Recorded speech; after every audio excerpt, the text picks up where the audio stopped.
El fallo de la Haya solo se aplicará al mar territorial, se afirma, en el supuesto negado de que la Corte Internacional de Justicia de la Haya favorezca a Chile en el diferendo marítimo con el Perú. La zona a la que se aplicará la delimitación correspondería solo al mar territorial, explicó el almirante Jorge Bruset Barrios, vicepresidente del Instituto de Estudios Históricos Marítimos, a quien hemos invitado justamente a nuestros estudios para conversar sobre este tema importantísimo que se inicia ya en su fase oral a partir del lunes 3. Contraalmirante Jorge Bruset Barrios, ¿qué tal? ¿Cómo está? Buenos días, bienvenido a Nacional en la Noticia.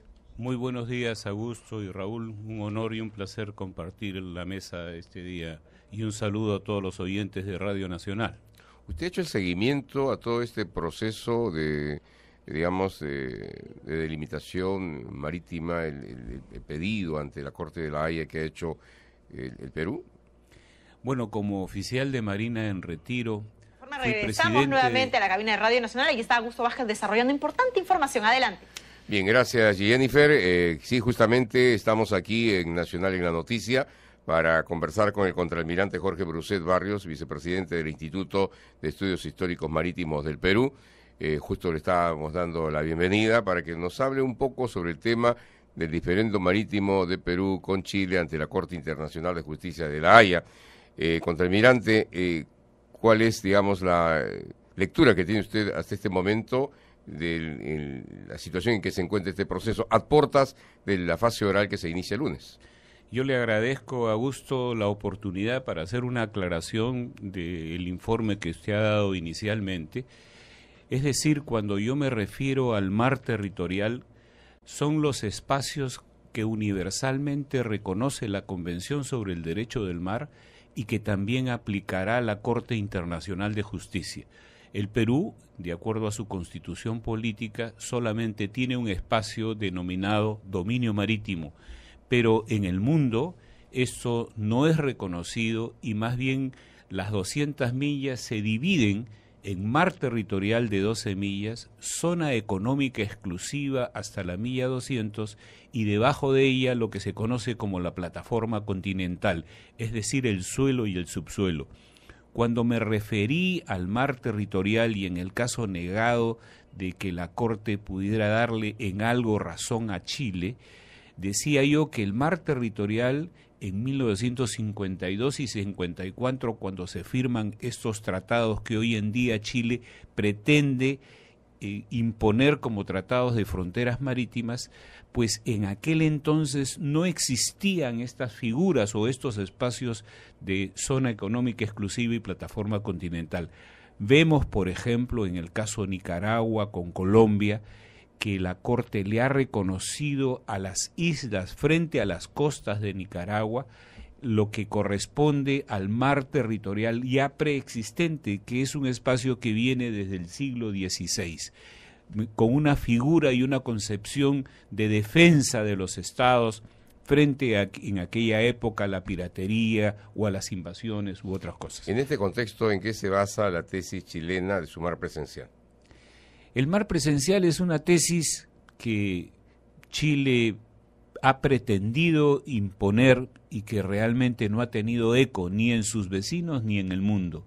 Es una ilusión que no tiene ningún fundamento en el derecho internacional y tanto así que con el tiempo se ha ido diluyendo y yo más bien pienso en lo personal que Chile, entre otras cosas, con esa ambición expansionista, tuvo también la idea de un poco negar al Perú el triángulo exterior que se está solicitando a la Corte sea reconocido, ya que el triángulo exterior más allá de las 200 millas de Chile queda pues frente a las costas del Perú. Contraalmirante, en el caso que la Corte de la Haya favorezca al Perú en su sentencia, Chile podría señalar que está vigente todavía estos acuerdos pesqueros que ellos utilizan en sus argumentos.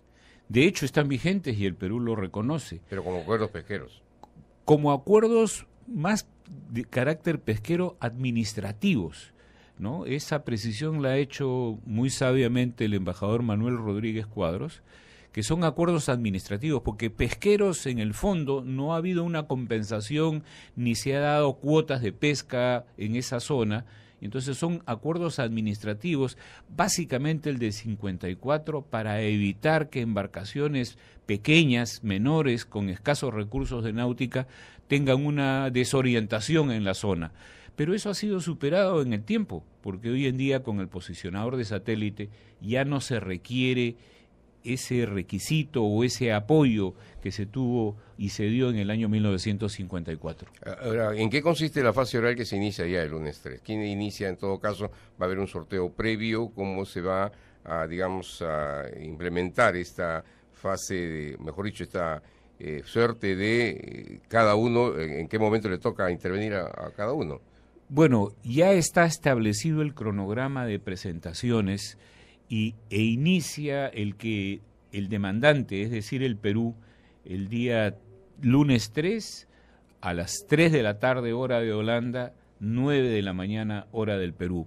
Y así como se hizo en la fase escrita, pues habrán presentaciones de uno y otro país. Finalmente Chile cerrará la fase oral en su última presentación, pero son presentaciones de intercambio, son presentaciones leídas, no hay discusión, los jueces toman conocimiento de los argumentos que ya fueron presentados en la fase escrita y al final de la fase oral los jueces se retiran para deliberar y el tiempo que más o menos se ha estimado por los fallos ya anteriores es entre 5, 6 o 7 meses. Muy bien, contraalmirante Jorge Bruset, nosotros vamos a continuar aquí en cabina.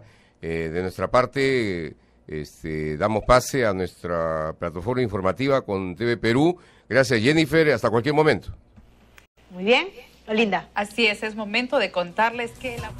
Bien, aquí en cabina son las 8 de la mañana, ya con 13 minutos continuamos con el contraalmirante Jorge Bruset ya para Radio Nacional. Hablábamos de la participación o el inicio por parte del demandante que es Perú el día lunes, ¿no es cierto? Pero el proceso es de 14, de hasta la fecha 14, ¿no es cierto? O sea, son 11 días prácticamente. ¿Comienza Perú, al día siguiente presenta Chile o continúa Perú? ¿Cómo es esto más o menos el rol? No tengo exactamente en este momento el rol, pero me parece que en el día 3 el Perú hace su exposición y posteriormente Chile, y así van completando, son 2 etapas en las que participan ambos países hasta hacer el argumento y en las fechas y horarios que la Corte ha señalado. Como usted bien dice, hasta el día 14 de diciembre. Contraalmirante, un poco para que ilustrar a nuestros oyentes de todo el país, ¿qué característica tiene esta porción de mar que nosotros estamos reclamando ante la Corte de La Haya? ¿Qué riquezas ictiológicas, pesqueras, qué característica tiene esta parte del mar? Bueno, el mar del Pacífico Sur Oriental, tanto de Ecuador, Perú y Chile, es un mar muy rico por una característica singular, debido a la corriente peruana o corriente de Humboldt que viene del sur, impulsada también por los vientos alisios del anticiclón del Pacífico Sur, que trae aguas frías y choca con la plataforma continental de nuestras costas y hay una surgencia del fondo hacia la superficie de aguas ricas en minerales. En esta zona en especial se produce lo que se denomina el codo peruano-chileno, es decir, si ustedes aprecian la costa del Perú, viene en una dirección sureste desde Piura hasta Tacna y justo en este punto entre Tacna y Arica hay un quiebre de la línea que va de norte a sur. Es por eso también que con justa razón Chile proyecta sobre la base del paralelo sus costas hacia el mar, pero el Perú tiene una inclinación y proyecta sus costas hacia el mar y hay una superposición de áreas. En este codo chileno-peruano, las corrientes que chocan con la plataforma crean un remolino y es una especie de tranquilidad y frena a la corriente peruana donde se produce una alta productividad de plancton, fitoplancton y zooplancton, que es el alimento básico principal para la cadena trófica de las especies. Entonces, esta parte del mar es un lugar muy rico. Exactamente. Nosotros tenemos 2 unidades poblacionales de anchoveta, que es el principal recurso de esta zona. Una está entre Paita y Ica, y la otra desde Nazca hasta el sur, el norte de Chile, más o menos en Iquique. Estas 2 poblaciones son explotadas, la primera por peruanos y la segunda compartida con Chile. Ellos obtienen un nivel importante de pesquerías en el mundo, los chilenos, a través de la explotación en esta área. Pero no solo se circunscribe a la área en controversia, va mucho más al sur, es decir, compromete una mayor parte del territorio marítimo chileno. Esta anchoveta, que es dentro de la cadena trófica un elemento esencial, sirve de alimento también a otro tipo de especies que vienen de alta mar. Y entonces ahí tenemos una especie altamente migratoria como el jurel, la caballa, tenemos túnidos como el atún, tenemos también el perico en algunas condiciones de mayor temperatura del agua de mar, por ejemplo en el verano, y hoy en día en el sur se está explotando mucho el pez volador porque tiene una característica de su huevera que es un caviar que está siendo demandado en el mundo. En estos momentos, embarcaciones chilenas están usufructuando la riqueza en esta zona de litigio del mar. Exactamente, hace más de 60 años, por estas cosas del destino, y además yo quería mencionar que el asunto de las fronteras marítimas no es un asunto muy antiguo. Nace con la nueva Convención sobre el Derecho del Mar que entró en vigor en noviembre de 1994. Por eso es que muchos peruanos se preguntan ¿y por qué hemos permitido y qué ha pasado en el tiempo? El tema de las fronteras marítimas es un tema actual. Actualmente en el mundo hay más de 50% de países que todavía no han definido sus fronteras marítimas. Y nosotros lo hemos querido hacer al final de la definición del mundo sobre los espacios marítimos, es decir, con la Convención del Mar, pero Chile, como venía usufructuando, no quiso dar pie a una conversación y eso nos obligó a ir a la Corte Internacional de Justicia de la Haya. ¿Es conveniente para el Perú, digamos, suscribirse a la Convención del Mar en estos momentos? Hay una discusión de más de 30 años. Es una pena que siempre hay entre los peruanos diferencias sustanciales. Nosotros cumplimos a cabalidad todos los mandatos de la Convención, las normas de la Convención las cumplimos plenamente.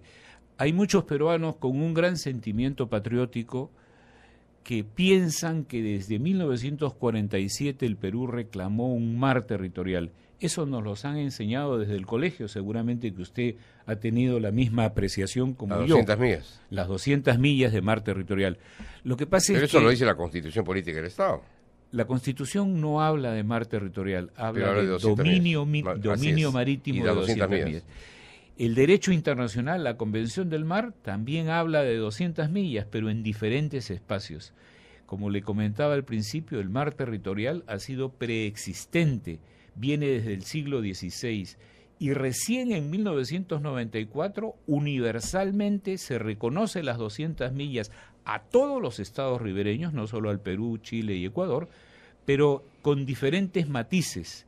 Es por eso que la Corte, cuando va a demarcar o delimitar la frontera marítima, primero va a tomar una decisión sobre el mar territorial de 12 millas, y allí va a seguir el principio de la equidistancia, es decir, igualdad.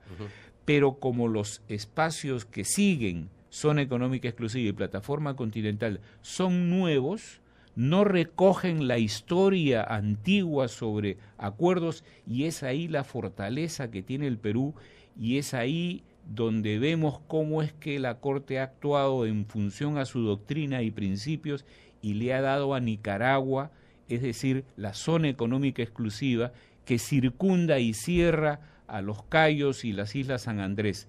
Es incomprensible para muchos. Hay una relación directa entre lo que es, digamos, este mar, ¿no es cierto?, territorial, para definir finalmente la decisión que ha tomado, en este caso, la Corte, en el caso Colombia-Nicaragua. Colombia-Nicaragua.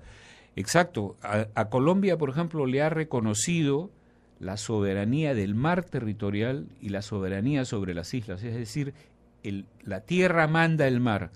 A cada isla le correspondía como mínimo su mar territorial. No se puede negar el mar territorial. Pero como está frente a las aguas de Nicaragua y frente a las costas de Nicaragua, Nicaragua también tiene sus derechos. Y como la zona económica exclusiva es un espacio nuevo, como explicaba, que entró en vigor en 1994, pues ellos, en función de una serie de elementos, principalmente la equidad es el principio que regula la zona económica exclusiva y plataforma continental, donde entran aspectos de carácter económico, sociológico, la dirección y la línea de costa. Es decir, Nicaragua tiene mayores beneficios y derechos frente a su mar, porque sería inaudito que en función a pequeñas islas, los cayos, algunos inhabitables que están frente a Nicaragua, bloqueen todo el mar que le corresponde por la longitud de su costa, por la población y los intereses económicos que tiene Nicaragua frente a esas aguas. Contaminante, ¿usted cree que en Chile los entendidos en esta materia conscientemente saben que Perú tiene la razón, pero ellos en una actitud patriótica están defendiendo los argumentos de su país, pero ellos ya prevén que la Corte de la Haya de todas maneras tiene que darle la razón a Perú en su reclamo marítimo? Definitivamente, es una apreciación muy cierta y lo vemos en el nerviosismo y en las explicaciones que han salido a dar últimamente los expresidentes chilenos. Los argumentos y refrendados últimamente en el fallo de Nicaragua con Colombia, que como bien se ha dicho son situaciones totalmente distintas, pero lo que ha hecho la Corte es afirmar esos principios. Básicamente, la equidistancia en el mar territorial y la equidad, que no es igual a la igualdad en la zona económica exclusiva y plataforma continental. En el caso Colombia-Nicaragua ha sido una cuestión de equidad y un asunto de derecho también, ¿no es cierto? No ha habido una solución salomónica. Definitivamente que no. La Corte no ha tenido, en los 100 y pico de casos que ha resuelto, soluciones salomónicas. Más bien, todos los fallos de la Corte, que inclusive cada árbitro o cada juez puede tener una apreciación distinta, teniendo en cuenta que el derecho es una ciencia social. Pero al final prevalece el derecho internacional. Pero al final prevalece el derecho que cada uno de los jueces o unánimemente justifican. No es una solución salomónica en decir yo decido tal cosa porque creo en esto, sino lo justifica jurídicamente. El fallo está justificado en todas sus partes y esperamos que también se haga esto en el caso peruano-chileno. Muy bien, ha sido muy interesante conversar con usted, contraalmirante Jorge Bruset Barrios, vicepresidente del Instituto de Estudios Históricos Marítimos del Perú. Le agradecemos su participación y presencia. De repente, en cualquier otro momento, vamos a invitarlo nuevamente para seguir conversando sobre este interesante tema que toca al Perú en estos momentos y a la parte importantísima como es la fase oral que se inicia este lunes. Muchas gracias, contraalmirante. No sé si usted quiere agregar. Augusto y Raúl, yo quiero agradecerles. Ha sido un honor para mí estar aquí en esta mesa compartiendo algunas reflexiones e inquietudes sobre un tema que, como usted bien dice, de gran interés nacional, que comenzará a dilucidarse el día lunes 3 de diciembre.